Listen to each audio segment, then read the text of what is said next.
মুহূর্তের বড় খবর, আজ দেশ জুড়ে নিট ইউজি পরীক্ষা দুপুর 2টো থেকে বিকেল 5টা পর্যন্ত চলবে পরীক্ষা।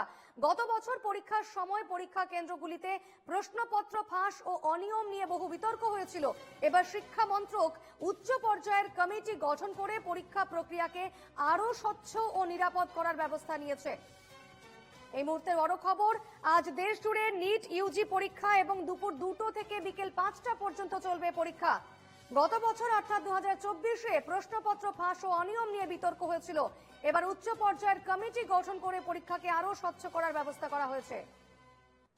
কথা বলে নেব, আমাদের সঙ্গে রয়েছেন প্রতিনিধি বিউ সরকার। বিউ, আজ দেশ জুড়ে নিট ইউজির পরীক্ষা হচ্ছে দুপুর 2টো থেকে বিকেল 5টা পর্যন্ত। আমরা জানি যে গত বছর যেভাবে প্রশ্নপত্র ফাঁস এবং অনিয়ম নিয়ে যে বিতর্ক তৈরি হয়েছিল, তারপর আজকে আবার পরীক্ষা হচ্ছে, কি ব্যবস্থা? একদমই, দেখো আজকে নিট পরীক্ষা রয়েছে এবং স্বচ্ছতা বজায় রাখতে কঠোর প্রশাসন কঠোর ব্যবস্থা নিয়েছে।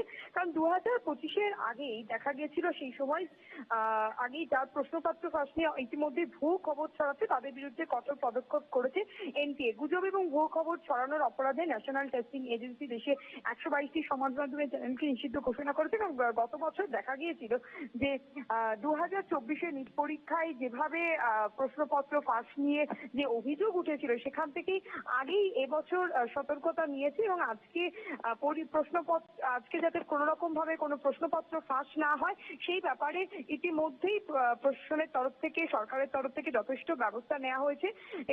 এবার শিক্ষা মন্ত্রণালয় উচ্চ পর্যায়ের কমিটি গঠন করে পরীক্ষার প্রক্রিয়াকে আরো স্বচ্ছ ও নিরাপদ করার ব্যবস্থা নিয়েছে। তারপরেও একটি সোশ্যাল মিডিয়ায় বহু চ্যানেলে প্রশ্নপত্র ফাঁসের দাবি করাছে, সেগুলো ব্যবস্থা নেওয়া হয়েছে।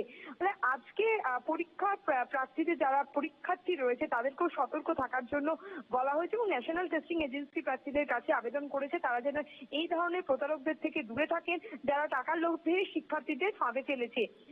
এই ধরনের যেন যে গ্রুপগুলো রয়েছে সেগুলো থেকেও যেন দূরে থাকা। এবং চৌঠা মে অর্থাৎ আজকে বিকেল 5টা পর্যন্ত বিভিন্ন এইসব পোর্টাল খোলা থাকবে, যেখানে গিয়ে বিশেষ এই পোর্টাল, মানে এই অ্যাকাউন্ট গুলো সেখানে বন্ধ করা যাবে, বিশেষ পোর্টালও চালু করা হয়েছে। ফলে আজকের যে পরীক্ষা, সেই পরীক্ষা যাতে সুষ্ঠুভাবে হয় সেই লক্ষ্যই রয়েছে কেন্দ্রের তরফ থেকে। ধন্যবাদ বিউ।